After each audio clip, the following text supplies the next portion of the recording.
Hi everybody, it's Lydia here. So today I'm doing the name game tag created by Kimberly at Kimberly's Book Nooks. So with this tag what you do is you take the letters from your first name and correspond them to books on your bookshelf.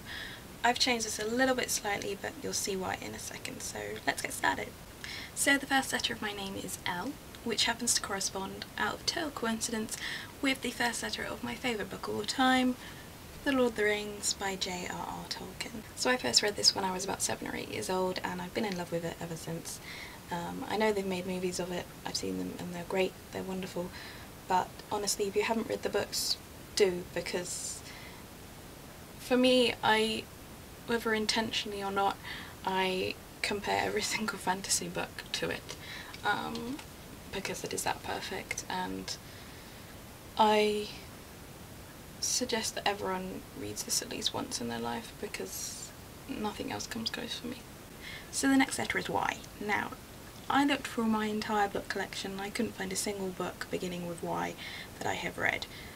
So I've kind of adjusted it a little bit because Lydia can be spelled L-Y-D-I-A or L-I-D-I-A. So I've got a second book beginning with I. So this is the first one, and it is If You Could See Me Now by Cecelia Ahern. Now I absolutely loved Cecelia Ahern books when I was a teenager, and P.S. I Love You is probably one of my favourite books, but If You Could See Me Now is probably my second favourite of hers. It's about a woman called Elizabeth who is often left looking after her nephew Luke, and she kind of struggles at first to really get used to looking after him and getting on with him until she meets this guy called Ivan.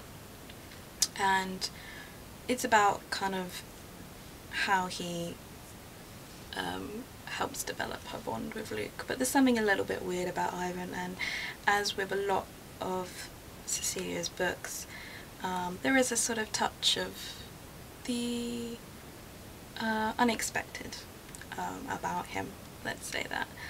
It's just a really light, fun book and I really enjoyed reading it. I'd really recommend it if you're into kind of fun. It's sort of got, yeah, there's romance in there, but it's just generally about kind of family and everything, so it's just a really warm book, so I'd really recommend it. So that is my I/Y book. So the third letter is D, and the book I have picked that corresponds to that is The Day of the Triffids by John Wyndham. Now before I say anything, there have been TV adaptations of this a lot, and some of you might have seen them. Forget about them because they really don't do this book justice. It's just one of those books that can't be adapted well, because on the surface of it, all it is about is alien invading plants, which is as ridiculous as it sounds, but in the book it is creepy as hell. It is so suspense driven and it is terrifying, and you finish it and you're like, I've just read a book about alien invading plants and it was terrifying. How did that happen? And it's all down to the brilliant writing. So if you've seen this adapted and you thought, what the hell, how is this so popular, read it, because it's a really good book. And honestly, I'm not big into science fiction, particularly where books come to mind, but this is one of my favourite books, so really I recommend reading it. Day of the Triffids, great book. So the fourth letter in my name is I, which corresponds in this case to The Importance of Being Earnest by Oscar Wilde. Now I looked everywhere for my copy of this and I couldn't find it anywhere. You know when you want to find a book and it's just gone, you don't know where it is. Yeah, well that's what happened here, so picture. So The Importance of Being Earnest is about two men who are basically both trying for the affections of women, and through a series of happenstances they end up calling themselves Earnest, and neither of them are really called Ernest, and it sounds totally ridiculous, but it's hilarious. If you've seen the film of this, there is a film with Colin Firth and Rupert Everett. It's a great adaptation, I'd really recommend watching it, but the play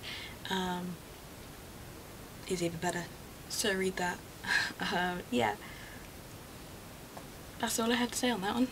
Yeah, good. So the fifth and final letter in my name is A. Now, turns out I have a lot of books beginning with A and a lot of books that I absolutely love beginning with A. So this was kind of a difficult decision, and I want to give honourable mention to Ash Wednesday by Ethan Hawke, which is one of my favourite books, and I probably am going to do a video about it at some point because it's kind of one of those books that people just don't talk about, but it's a really enjoyable read, so look out in the future for that. But I've decided to pick a more kind of mainstream book, and that is Atonement by Ian McEwan. So Atonement follows the life of Bryony Tallis at 3 points in her life: when she is a young child, when she is teen going on 20s, and when she is quite a bit older. And it's about how something she does when she's very young affects her and the lives of her family and the people that she knows, and how it changes all their lives. And it's an extremely moving book. It's set around World War II, so understandably there's a lot of quite poignant imagery in it. But yeah, I don't know what else to say about this. It's just one of those books that you have to read because it's just absolutely beautifully written, and I really love it. So yeah, Atonement. So those are the 5 books I have chosen for the Name Game tag. I'm going to link Kimberly's original video in the doobly-doo below, and I will also link the 5 books I mentioned, so go read them, you have no excuse. And I will see you soon. Bye!